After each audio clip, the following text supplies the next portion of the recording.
third inductee, number 11, Hamid Mehreioskouei.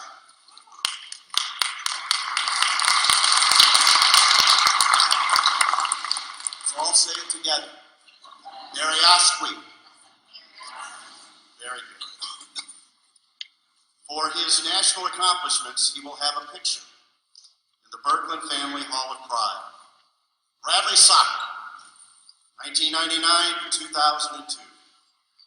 A nightmare name for every PA announcer anywhere to announce the lineups, and a nightmare on the field, on the pitch, when opponents tried to stop it. A native of Schaumburg, Illinois, simply among the very elite to ever wear a Bradley Soccer jersey. In a program whose brilliant coach Jim DeRose preaches leave a legacy. His is one for the books. One of 9 All-Americans in Bradley's rich soccer history, led his team to the NCAA tournament for the first 2 times in the school's history. In 2000, he set a record that has never been equaled. 10 consecutive games with a point, either an assist or a goal. Second only to another pictured Hall of Famer, Gavin Clinton, in points. 28 goals, 28 assists. 2-time All-Midwest and Missouri Valley Conference selection, and 2-time Missouri Valley Conference Scholar Athlete. In 2003, he was a 4th-round selection in the Super Draft by the Los Angeles Galaxy. Like Phil and Julie, Hamid returned home.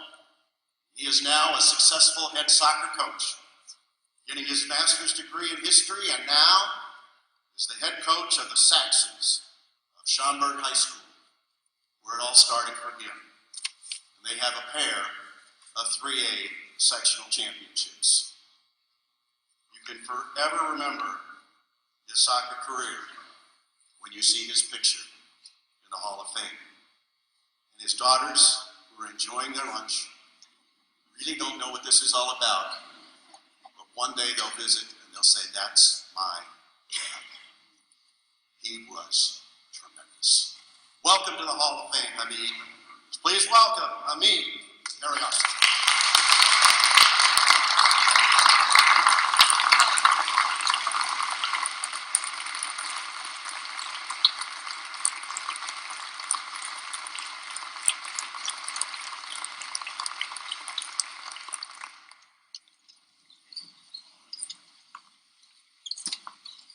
Good afternoon. How's everybody doing?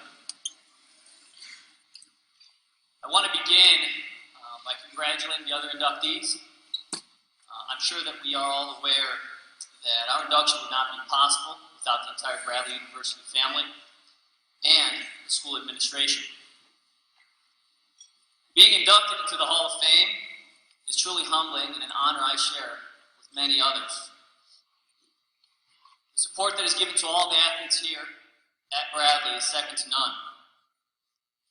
The athletic department's administration team while I was here included Bobby Parker, Jennifer Jones, Burnett House Browning, Craig Dahlquist, and Ken Kavanaugh. These individuals were all very instrumental in the growth of our soccer program, and without them, this accomplishment would not be possible. To our entire coaching staff, led by Coach Jim DeRose, who instilled in all of us a greater sense of accountability, work ethic, and family. I thank you, Coach, for your tireless drive and determination to make us all better teammates, students, and brothers. As a player, I never realized how much you sacrificed. As a coach now, I get it. I really do. I now know more than ever that we are a very important part of your family. We were an important part of your life, and we continue to be.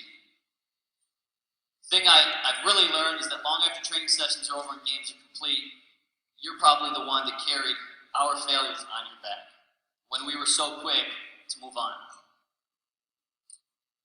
To all of my teammates, there were many, they were great guys to live with. We shared some ups and downs regarding competition and life here at BU together. Thank you for being a part of my extended family and for sharing your 4 years here at Bradley with me. A lot of people played a large part in me being able to be here, but none so more than my family.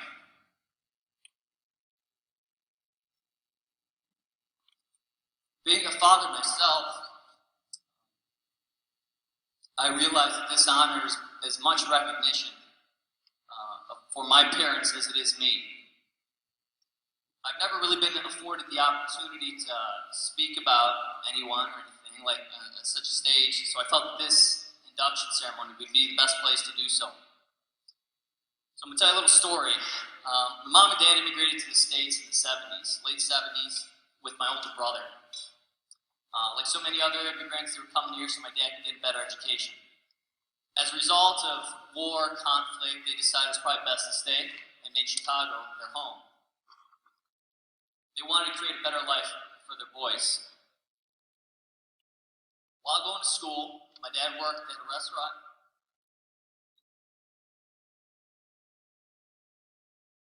To make ends meet, and my mom stayed at home doing the most notable of jobs, that's just being a stay-at-home mom. Over the next 20 to 30 years, my 2 brothers and I were instilled with a great sense of respect, sacrifice, loyalty, work ethic. Most importantly, we were taught about the importance of family. Now, being the only real athlete in my family, this created a special experience for my brothers and for my parents. My brothers were never jealous of me. They were my loudest and my proudest fans. They were also my most critical. They were the loudest at my games, and they always pushed me to be the best that I could be. My mother provided me with the unconditional support that only a mother could provide, and was always there to tell me that I played great, regardless if I believed it or not. She was always there to care for me and to make sure that I knew I was loved in the most pure sense. She is the kindest person I know, and she continues to be my moral compass. My father was and still is my biggest fan. I've thought about a lot of memories, and some of the memories that come to mind have to do with them. I remember back during a game at Western Kentucky during my freshman year, about 8 hours away. It was on a Sunday, a little afternoon. And on the surface, it could have seemed like any other game. We were at Western Kentucky. Gavin scored, Nahimov scored, I scored, and I'm pretty sure Timmy yelled at all 3 of us for not playing defense. And we won. But what people don't know is that the night before, my dad worked till 2 o'clock in the morning, got home to my mom.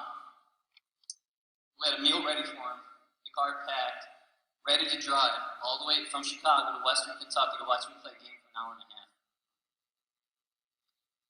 Greatest memory I have is when I actually went to the LA Galaxy Combine out in California. The week consisted of just a bunch of games, and I was playing in a midfield position. Eventually, I wanted to play up top. During the last game, when I had moved up top, I was fortunate enough to score pretty quickly.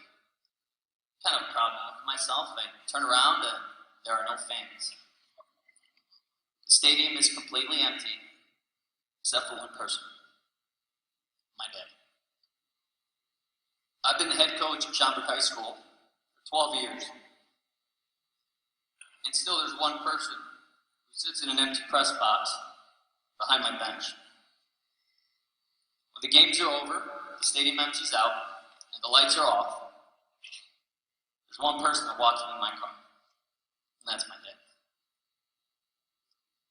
Being a coach and a teacher, I often try and look back and ask myself, what are you learning? What have you learned? And as I go through this Hall of Fame experience, I had a lot of time to do that. So I've learned that a community and school can change the future of any child or young adult. I've learned that coaches and educators have the power to shape our lives in a very profound way. I've learned that friendships forged under adversity create lifelong relationships bonded by a common sense of respect and empathy. I've learned that a family's love and support is priceless. I've also learned that the best thing that I can do to pay back all of those people that have been there for me and that have impacted my life in a positive way is to pass on what I have learned and how I have been treated to my students, my players, and most importantly, my two girls, Giselle and Genevieve. One day, girls, when you're older, we will come back and visit Bradley. Hopefully, you will be proud of the legacy that my teammates and I have left. Thank you.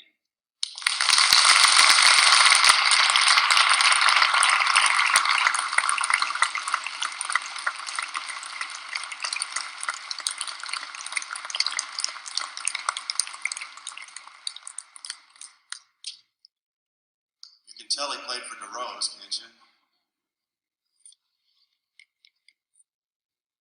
It's always difficult to be the final one because getting up here and speaking is kind of nerve-wracking, once-in-a-lifetime experience.